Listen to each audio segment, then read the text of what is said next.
The Tennis Gambling Podcast on the Sports Game Podcast Network is brought to you by Nordic Fantasy. Get up to $1,000 deposit match when you sign up at Nordic Fantasy with the promo code SGPN. And welcome, everybody, to the Tennis Game Podcast here on the Sports Game Podcast Network. It is currently Sunday night, late night episode, June 22nd, around 11:30 p.m. Eastern Time. I'm as always, Scott Reichel, once again going solo for this pod. Time to get into the preview of Eastbourne and Mallorca, the two grass events, the final two grass events before Wimbledon. So we're going to break those down in a second. Good news, we have quarter odds as well on both events, so we actually have a pretty in-depth breakdown of the quarters, etc. for this episode. I know normally we have to wait out and hope that the books post lines for it. We actually got lines on the quarters, so we're going to break down the quarters as well as the outrights to win the event. For that, though, a brief recap of what happened in the last episode. Starting off for the lock and dog, we have now swept 3 straight shows. For the lock, we had Bublik and Medvedev over half a tiebreak at minus 130. Bit of a sweat there, a couple break points, but the second set did get to a breaker, so nice win for us on the lock. For the dog, nice win as well. Fought off one break point, but we had Alcaraz and Lehecka first 6 games 3-3 at plus 105. So once again, a nice sweep.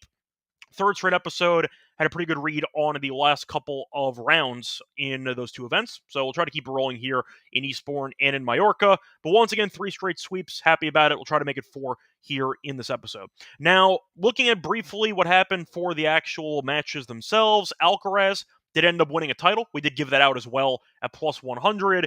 Not going to pat ourselves on the back too much. It is an outright technically that we cashed.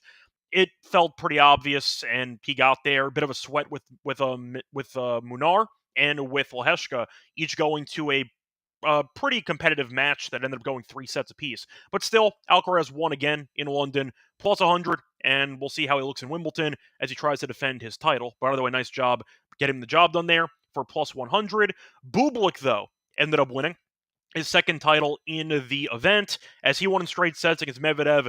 Medvedev had some chances to win that second set and punted them, as he had a set point in the 4-5 return game. He also led 4-1 in the tiebreak and lost 6 straight points to end the match. So Medvedev had some chances. It looked like he was going to coast in the breaker initially, as he did lead 4-1, and then did not win a point again. So there you go. Medvedev once again loses. He's not won a title in about 2 years, and we'll see how he does in Wimbledon. But Bublik, nice job by him, made the quarters in the French Open, carried over the form to Wimbledon. Tremendous amount of talent. The issue is always the, I'd say, mental focus, and it feels like he's finally starting to kind of tap into it, and it's the best tennis he's ever played. Nice win by him, beating Medvedev in straight sets and beating Sinner earlier in the event in 3. Nice job by Bublik to win another title on grass, and Alcaraz keeps rolling. Keeps looking great, and we'll see if he can defend his Wimbledon title in a week or so. Anyway, nothing else to really talk about. I thought the Alcaraz match went the way we thought it would. We thought Alcaraz would win in 3. We actually did pick Lehecka to win a set. We liked the over in that one. Lehecka, though, a bit of a bad beat, did not cover the spread just by going to 3 sets, as he lost the spread by 5. It's a bit of a heartbreaker there if he took the games. Bublik, though, ended up winning in straight sets, so all the overs ended up dying, and you ended up seeing, of course, a straight set win. So we were pretty, I'd say, selective with our choice from that matchup, because I got a decent amount of that match wrong. Thought Medvedev would win in a marathon. Did not happen, but we got the breaker as the locks. That worked out well, and the Alcaraz match worked out to our favor, too. So once again, a good episode for us. Ended up sweeping the lock and dog for the 3rd straight episode. Tried to make that happen again for the 4th time in a row.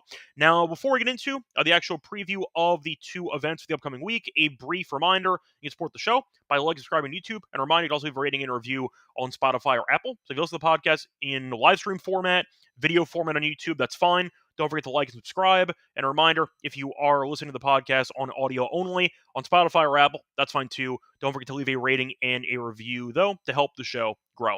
Plus, a reminder to check out the merch store. We have a lot of great merchandise on the SGPN merch store, including some tennis stuff. We have shirts, sweatshirts, and mugs. High quality, very affordable, and comfortable. Recommend getting yourself something there. And a reminder as well, we have more content on the network with the college experience guys, because they are doing the college football previews already.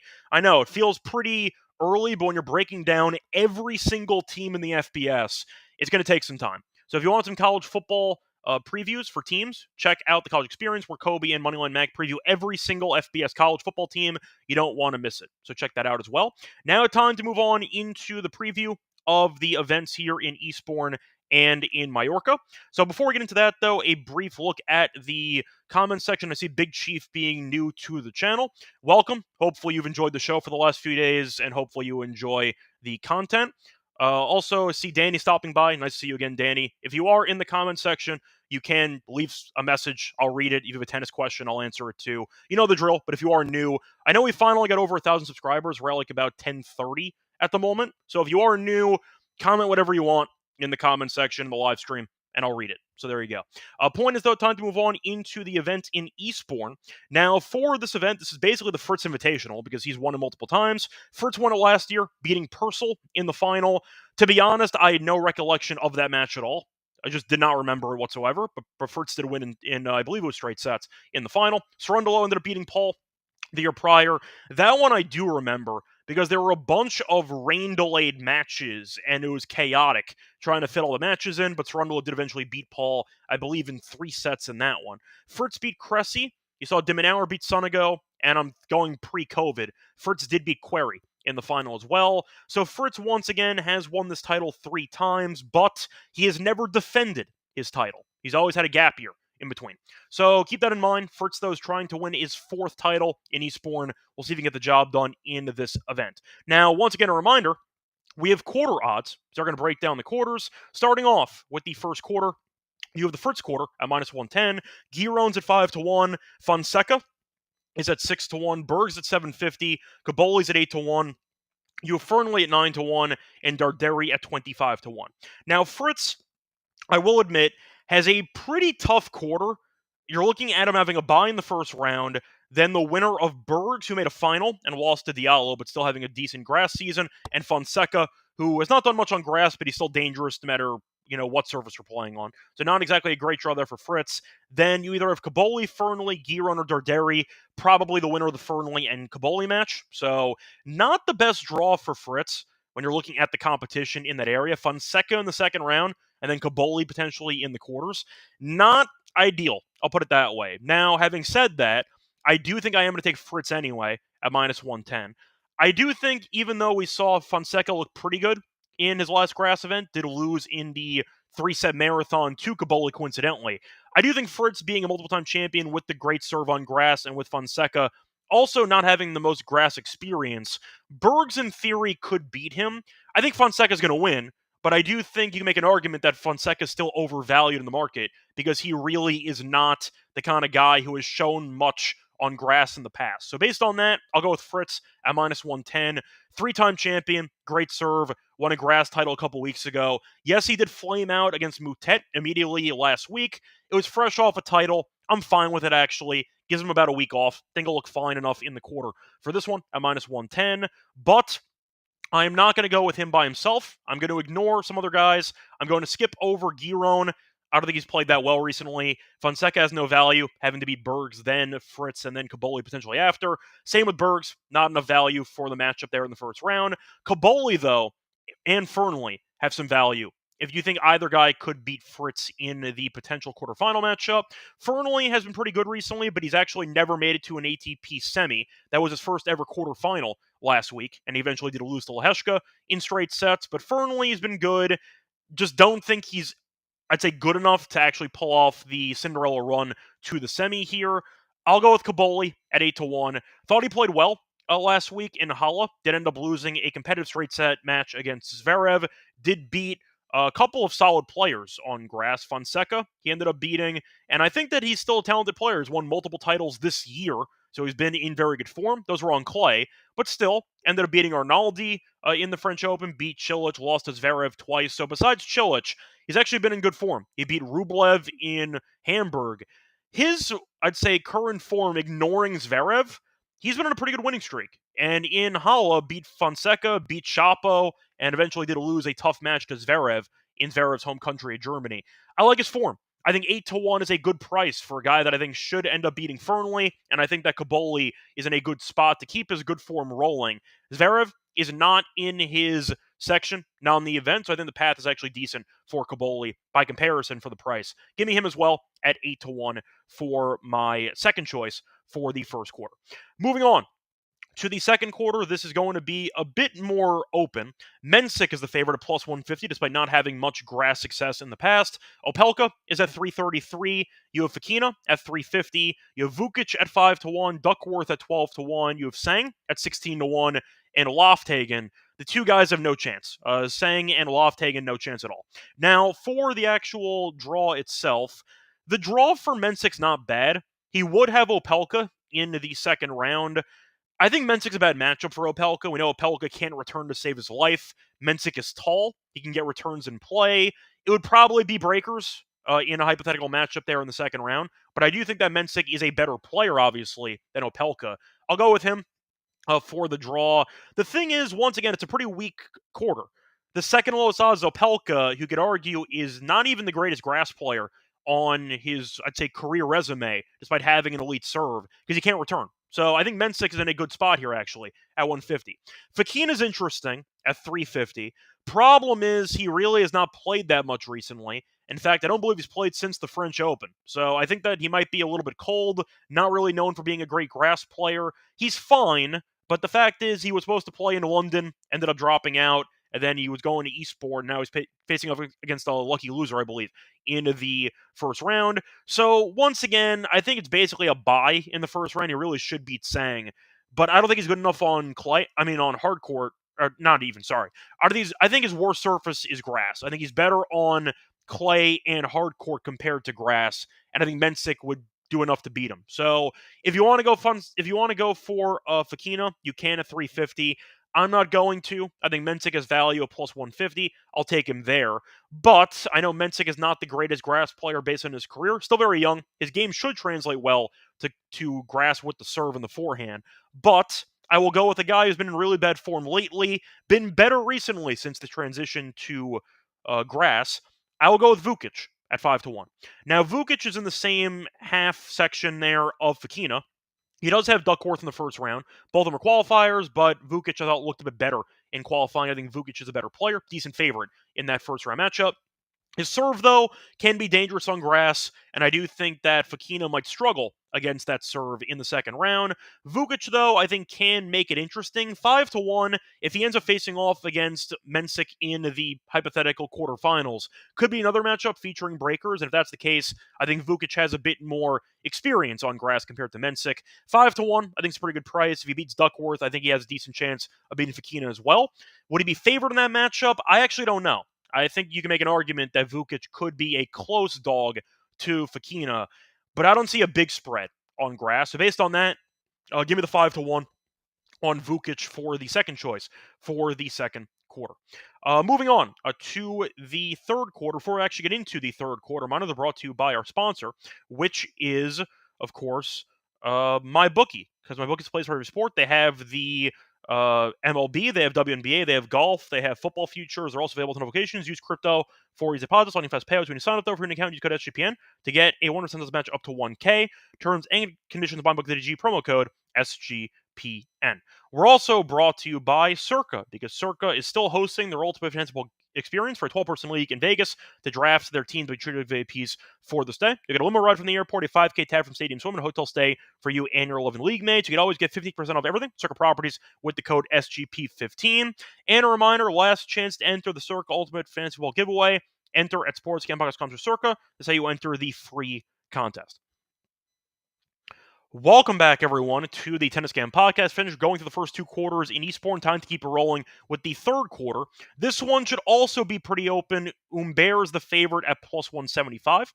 You have Nori at 3-1. You have Perricard at 5-1. Hallis at 6-1. Sonego at 750.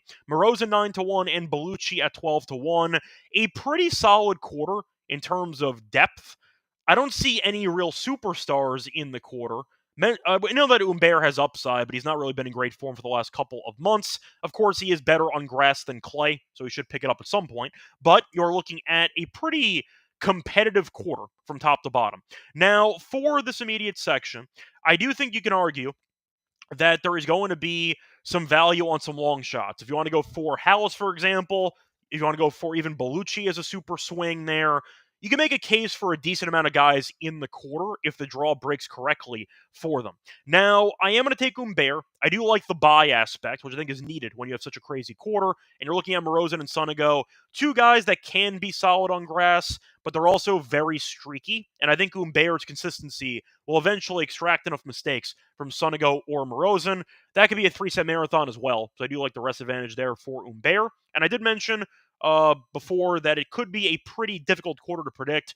Humbert has definitely handled tougher competition before, and I think that with his overall skill set, I think he should look pretty good on grass here in Eastbourne, but I'll go with him as my first choice here at plus 175. Now for the second option, I'm going to go chalky, actually. I am going to go with Norrie at 3-1. I think that Norrie is in a pretty good spot to actually play well in this event. You're looking at Norrie recently.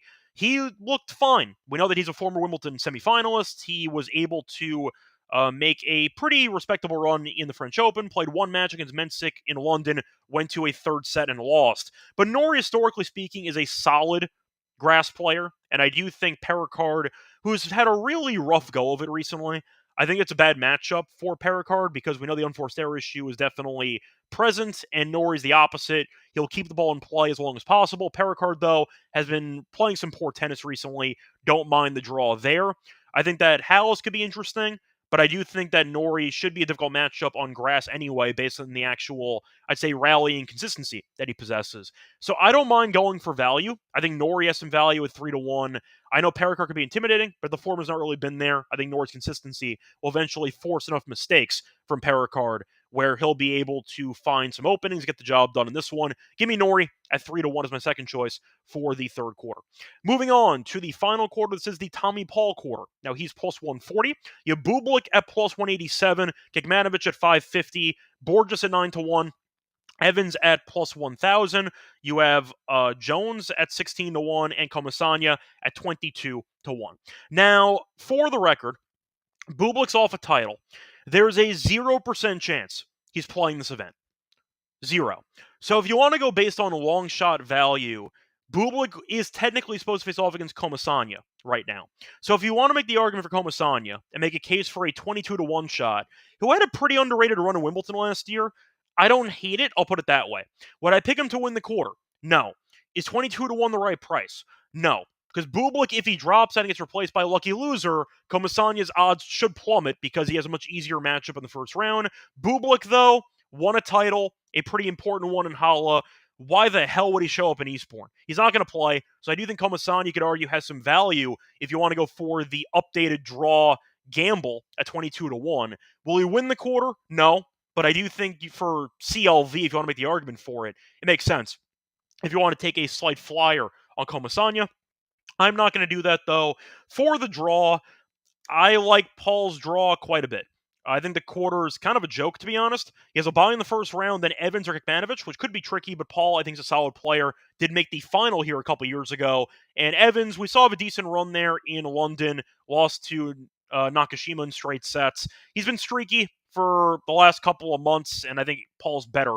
So I'll go with him. No guarantee he ends up beating Kekmanovic anyway. But Paul's better on grass than both those guys. Borges, I'm not really afraid of. Pennington is a wild card who's kind of an unknown. You have Bublik and Comasagna.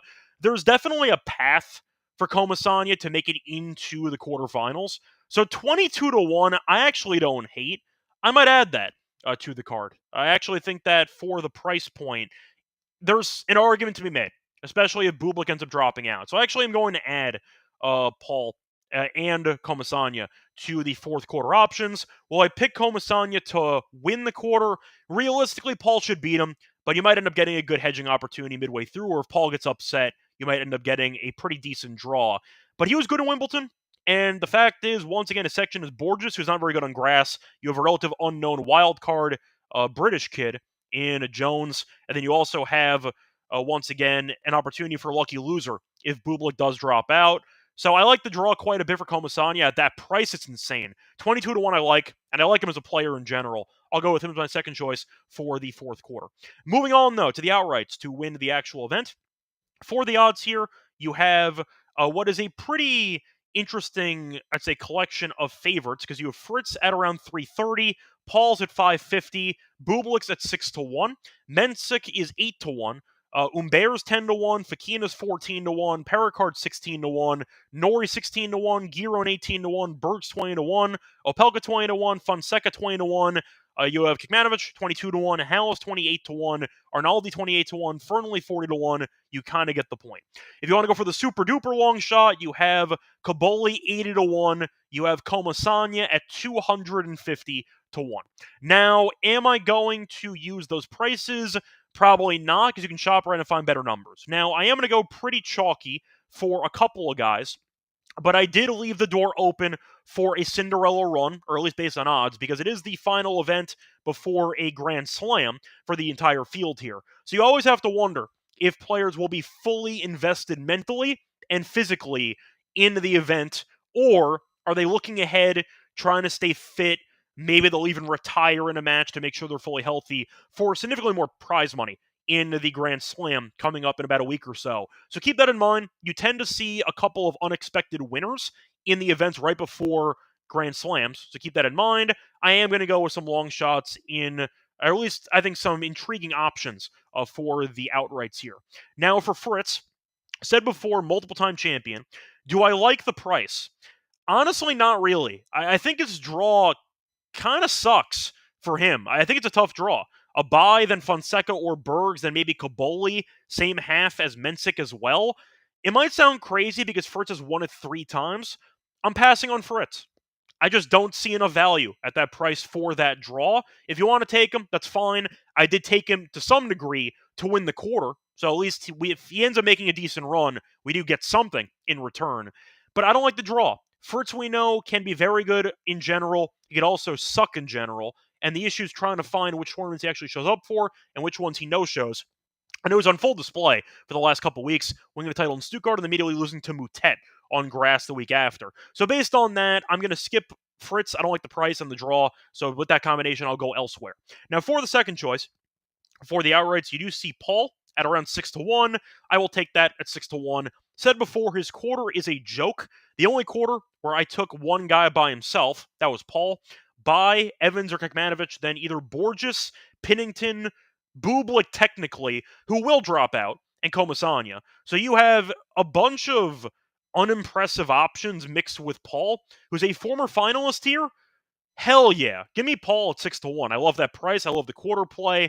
I'll go with that as well. So give me those two for the, once again, plays for Paul, the quarter, and the double up with him winning the event. I'll go with Mensik as well at 9-1. I think his game, you could argue, is going to be a little bit dangerous to bet on grass because he's still trying to figure it out, but his draw is also a joke. His quarter is Opelka, who can't return to save his life. He had 0 break points against Rinderknech in the last match that he had in London. You have Vukic, you have Duckworth, you have Sang and Fakina, and Mensik has a bye. It's a very nice draw for that quarter. And if I think that Fritz could be an upset alert, you might get a decent path into the semis to make it into the final. He won a 1,000 event earlier this year, so I know that he can definitely handle the environment. The question is the grass, will he be able to transition? The serve should be good. I do think he's a solid overall player, and I do think he is still a very dangerous option on any surface because he's also good on clay. So give me Mensik at 9-1 for what is, in my opinion, a pretty joke. I'd say it's a joke of a quarter, if we're being honest here. I'll go with that at 9-1. For my long shot, though, I will go with Cam Norrie. Now, I do think there's some value based on his overall draw as well. I'm targeting some weak quarters, and I do think Norrie's quarter does check that box as well. You have Pericard in the first round, could be tricky, but I think Norrie's a bad matchup for him, and he's a lot more comfortable on grass than Pericard is. You're looking at Bellucci and Hallis, who you could argue maybe one of them could beat Norrie, but I do think that Norrie has a bit of an advantage based on the home crowd. I was going to take one guy from England just for the home support, but I think that Norrie at 22-1, for a guy that made a Wimbledon semi a couple years ago, he's been playing better recently. He took Djokovic to 3 sets in the clay event Geneva about a couple weeks ago. He faced off against Djokovic again in the French Open. He's been playing well. Now, I know that he ended up losing to Mensik in 3 sets in his first grass match of the season. I'm fine with it. Mensik's a good player. He went to 3 sets, but I do think the actual draw is pretty nice. And I am going to remind everybody that Norrie is also in the top half. So if he's in the bottom half. So you get to avoid Fritz, who's won 3 titles here. If he does catch fire again, he can, in theory, beat Paul, but I think his draw is not that bad. 22-1 for a guy that has a pretty solid grass resume in his career, and a guy that rallies well on grass, especially. I think it's a very good price for a home country guy. Give me Norrie at 22-1 as my final choice for the outright. So once again, briefly going through the outrights for the quarters and the title odds for the Eastbourne tournament. For the first quarter, I'm going to go with Fritz at minus 110, and I will go with Kaboli at 8-1. For the second quarter, I am going to go with Mensik at plus 150. I'll go with Vukic at 5-1. And for the third quarter, I will go with Humbert at 175. I'll go with Norrie at 3-1 as well. Thought about Humbert to win the title, by the way. Didn't really like the odds based on current form. I thought Norrie's odds were better, so I'll go with that instead. For the fourth quarter, you're looking at Paul and you're looking at Comasagna. Paul plus 140, Comasagna 22-1. Solely gambling on the pretty strong premise that Bublik drops out after winning a pretty important event in Halle on Sunday. He might have a pretty easy draw for a 22-1 shot for the quarter. And he also had a good run in Wimbledon last year. For the outrights to win the event, I'm going to go with Paul at 6-1. I'm going to go with Mensik at 9-1. And I'll go with Norrie at 22-1 as my long shot. Moving on to Mallorca for the preview here. I see a couple of people in the comment section. I see Uneducated talking about how Bublik was there for the comedy. Now he's there for the entertainment and the skill. Yeah, Bublik's a very talented player. He just has never wired properly. He's starting to get there, which is definitely nice to see. But then again, we also know that he can easily implode during the hard court season. He'll lose in the first round, 3 straight matches, and make it into the fourth round of the U.S. Open. So Bublik, I don't want to say this is a new leaf for him, where he's taking tennis more seriously 100% of the time. But he looked good, so definitely nice to see. I see Ralph also stopping by, talking about how I've been crushing it lately. Hopefully you've been cashing with me, Ralph. I'll try to keep rolling here for the 2 events right before Wimbledon. So for Mallorca, you have Tabilo, who ended up beating Offner in the final last year. Eubanks, who beat Manarino 2 years ago. Tsitsipas beat Agut, and you have Medvedev, who beat Querrey. Now, we've actually been very good in the event historically. We called Tabilo last year, who I think was around like 18-1 or like 15-1. Got a great price on Tabilo. And 2 years ago, we called Eubanks, I believe. And I think we had like 20-1, 25-1 or something. So we've actually won 2 decent-sized outrights over the last 2 years in the event. So we've done very well in Mallorca in years past. Now, hopefully we keep rolling again for the 3rd straight year, and we'll go from there. Now, for the first quarter, once again, luckily we have odds for the quarters as well. For the first quarter, this is going to be the Shelton quarter of the event. So starting off with the first quarter here, you have him having a bye. He's also in the same quarter as Tien and Angle, and you have Altmaier, who beat Fognini. They did play 2 matches on Sunday just because they were short on courts. So you saw Altmaier beat Fognini in 3 sets. But Shelton is the favorite here, plus 120. Moutet is at 3-1. Altmaier's 333. Tien is 7-1. Angle's 12-1. And Martinez is 25-1. Now, Shelton has been quite underwhelming so far on grass. Made a decent run in Stuttgart, ended up losing to Zverev, and then he ended up losing immediately to Rinderknech in the first round of London. We'll see how he looks in this one, but I think plus 120 is a decent price for a guy whose draw is very favorable. By Tien and Angle are not proven at all, 2 very young players, and you have Altmaier or probably Moutet into the quarters. It's a very nice draw for Shelton. I'll take him at plus 120. However, I'm not going to take him by himself because Shelton can leave the door open to being a clown. Give me Moutet at 3-1. He, I know, can also be a head case, but he's played pretty well on grass. Did end up beating Fritz, for example. So he can beat the big serving American, and I do think he can beat another one in this event, hypothetically. But I think 3-1 is a pretty good price for a guy that's been looking pretty decent on grass so far. I'll take him as well at 3-1 for the first quarter. Moving on to the second quarter. This is going to be the Mickelson quarter. He's plus 162. You have Agut at 4-1, former finalist. Hijikata is 450. Bonzi is at 450. Echeverry is at 650. Bernard Tomic made the draw, which is very fun. Nice to see him back here at 14-1 as he beat Kovacevic, I believe, in the qualifying match on Sunday. And you have Holt at 14-1, also went through qualifying. Now, for the second quarter, Mickelson's a guy who I'd say I'm lower on than most people because I just don't think his serve is good enough for a guy that tall. His serve has to improve, but the draw is really not that bad for Mickelson. You're looking at Bonzi or Holt. I think it should be Bonzi, who has not really played much grass so far, and I think that Bonzi can be pretty streaky at times. Mickelson is a buy, though. Decent draw for him. I thought about taking Batista Agut, who's a former finalist who was in good form, beat Rune this past week before losing to Alcaraz in straight sets. But my concern is the age, the recovery time, and also the potential back-to-back days, which I've talked about before for older players. Agut might be really good if you give him time to prepare and some time to recover. But once he starts playing back-to-back days, at this stage in his career, he gets into trouble. And we saw that against Alcaraz in the last matchup. But I went down the calendar. He has lost a bunch of matches in a row when playing in back-to-back days. So I'll go with that trend once again. I will skip Agut. Thought about it. Also as Echeverry in the first round. Very tough draw for both guys. I think that's kind of a coin flip match. Echeverry is not really great on grass, but he was good in Halle. I think you're looking at what could be a marathon, and I do think with Tomic and with Hichikata, who I think are not really worth much. Tomic, it's fun to see him here. He's also one of the OG clowns on tour. I'm not going to back him, but I think I make the argument that it really does open up a good opportunity for Mickelson to find a path here at plus 162. The question is, do I actually take Agut with him? Because I'm not high on Mickelson. I'm not that high on Echeverry on grass. I think that Rublev choked. And I think the courts here should play a lot slower than they did in Halle, which is the fastest grass court, besides maybe Stuttgart, on the entire tour. So the question is, do I want to go with Mickelson by himself, or do I actually hold my nose and take Agut at 4-1 based on his form that he showed in London? I think I'll do it. It's 4-1. I don't hate it. He's a favorite over Echeverry. If he loses to Echeverry, I'll be a bit annoyed, but I think that it's worth something. So I think I'll also add Agut to the quarter picks here. So once again, give me Mickelson at 162 and give me Agut at 4-1 as my two choices for the second quarter. Moving on to the third quarter. This is the Griekspoor quarter. So we have not really heard from him in a while, but he's back. Griekspoor is at plus 137.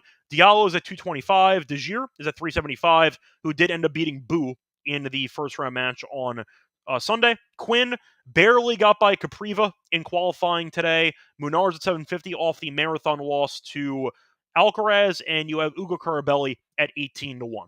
Now, I feel like most people might be tempted by Munar as a sleeper based on what he showed in the last event he was in.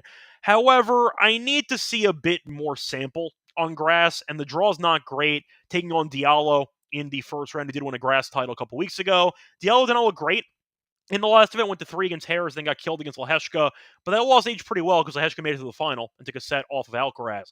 Diallo got some time off, though, time to recover. Should be a fun matchup, but I think that for the actual value, I think it's on Griekspoor.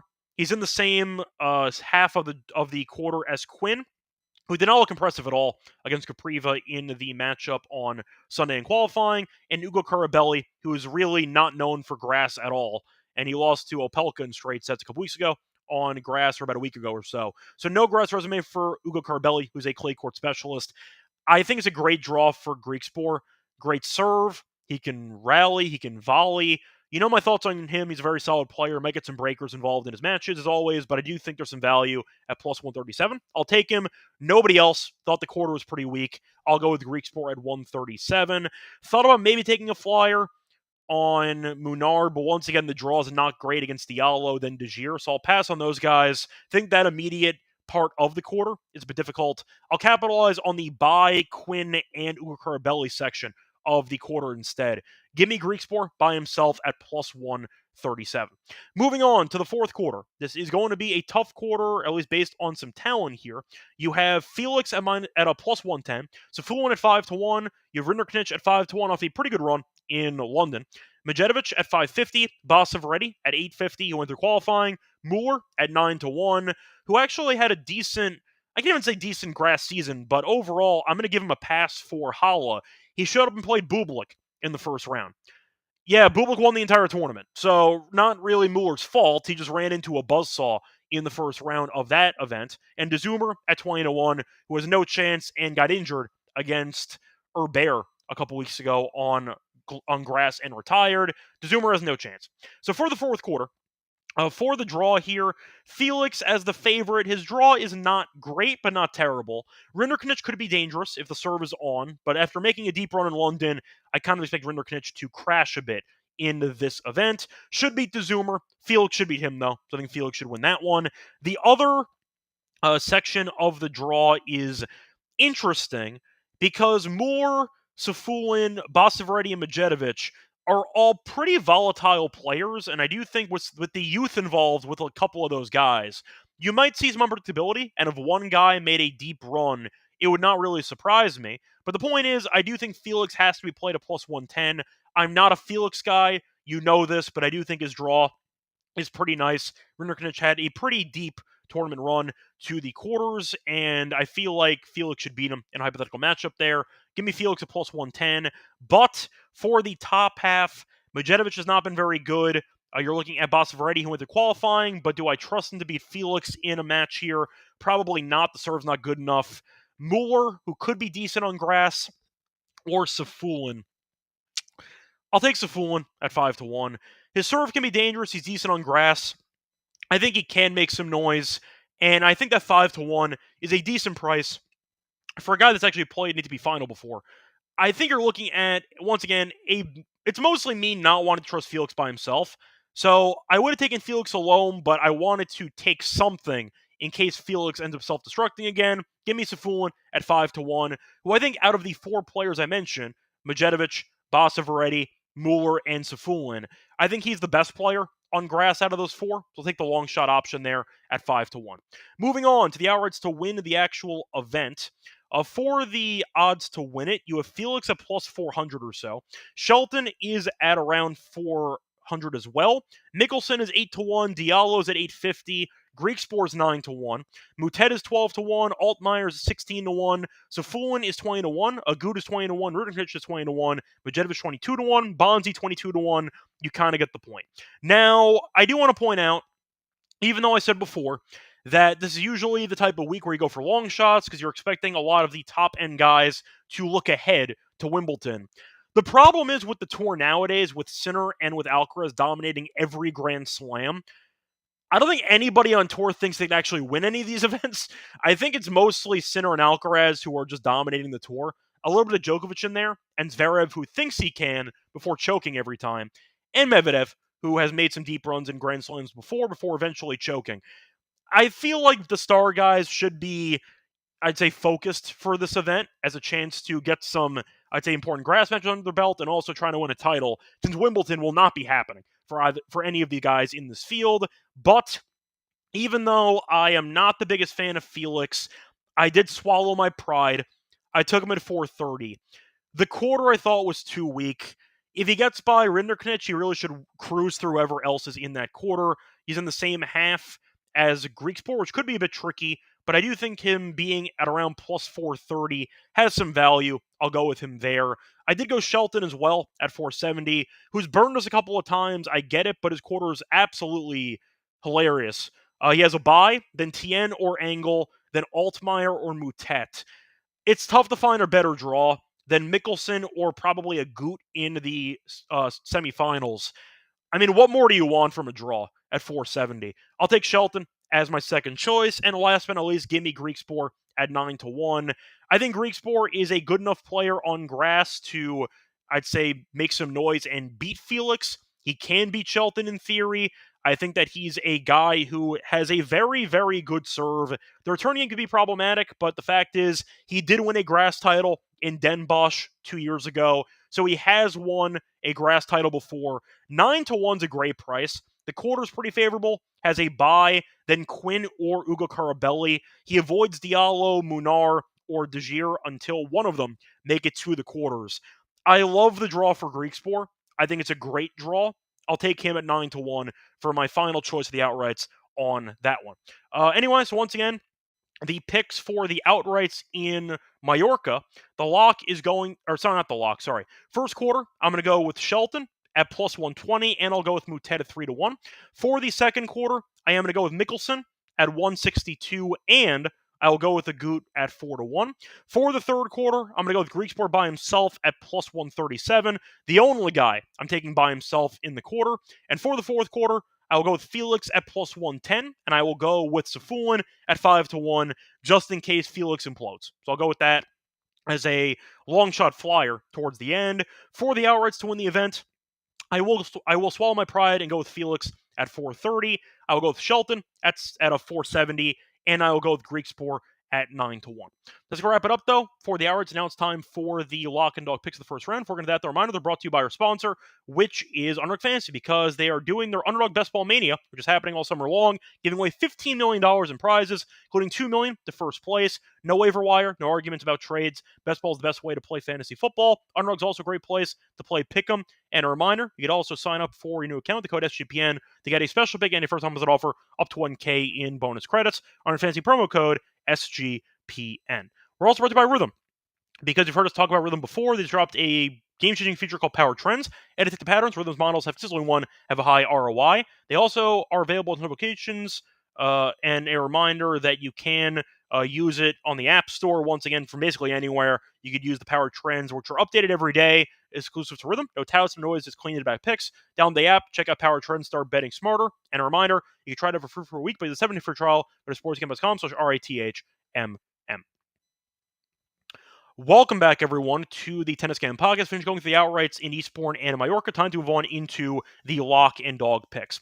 For the lock, I'm going to go to the matchup between Moutet and Martinez. Now, last, I'd say, preview episode, we did fade Martinez on grass. We'll do so again. We are going to go with the magician Moutet. We'll go with Moutet in straight sets at minus 129.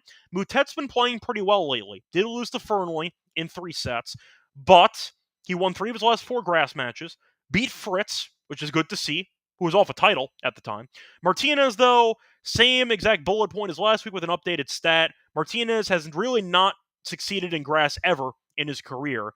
He has lost 7 straight grass matches. He has not won a grass match since June 2022. It's been 3 years since he's won a grass match. We faded him against Echeverry last week. He got curb stomped in that matchup. Moutet might not make it easy because his serve is not great, but he's, objectively speaking, much better than Martinez on grass, who's been a mess as a clay specialist on grass. Give me Moutet in straight sets. He also faced off against Martinez on hard court a couple months ago, and he did win in straight sets. So based on that, then the price is pretty cheap, fading a very bad grass player who has not won a grass match in 7 years. He's lost 7 straight grass matches. He's not won a grass match in 3 years. Give me Moutet in straight sets at minus 129 as my lock. For my dog, I'm going to go to the matchup between Basaviretti and Medjedovic. Should be a fun matchup. Might go 3 sets. Faced off in U.S. Open qualifying last year, and Medjedovic did win in 3. But I will go with the dog here. Give me Basaviretti on the money line at plus 136. The price just seems too high to me. Basaviretti went through qualifying, beat the Zanchelp in a marathon, and then ended up beating a clay specialist in Navone in straight sets in the match on Sunday. But he's been looking fine on grass. Not much of a resume on grass. Medjedovic, though, has played 1 grass match this season, and he ended up losing in straight sets to Walton. So the point is, I don't think Medjedovic is really in great form. He's fine on grass, not amazing. Basaviretti, though, has played a couple matches on the courts here in qualifying. He looked good, and I do think it should be a close matchup either way. But I do think the play style for both guys are so different that it opens up a door of possibilities for Basaviretti. Win or lose, the match will be won or lost, courtesy of Medjedovic's racket. Basaviretti is a rallier, tries to keep the ball in play, tries to not self-destruct, and he will try to extract errors from his opponent with consistency.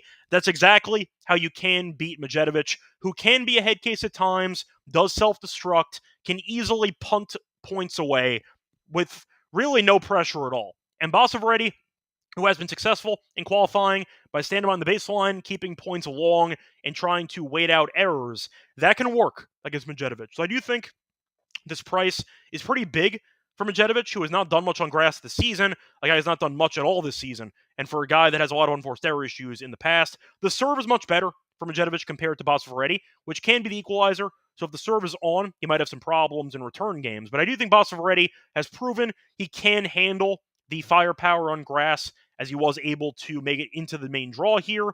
But the point is, Medjedovic, I think, is a bit too volatile to be this big of a favorite. I'll go with Bosphorades as the dog here for the play. So once again, the lock and dog for the episode is going to be the lock featuring Mutet in straight sets against Martinez at minus 129. For the dog, I'm going to go with Bosphorades moneyline against Medjedovic at plus 136. And to wrap it up for the show, back once again for the quarterfinals here in Eastbourne and Mallorca.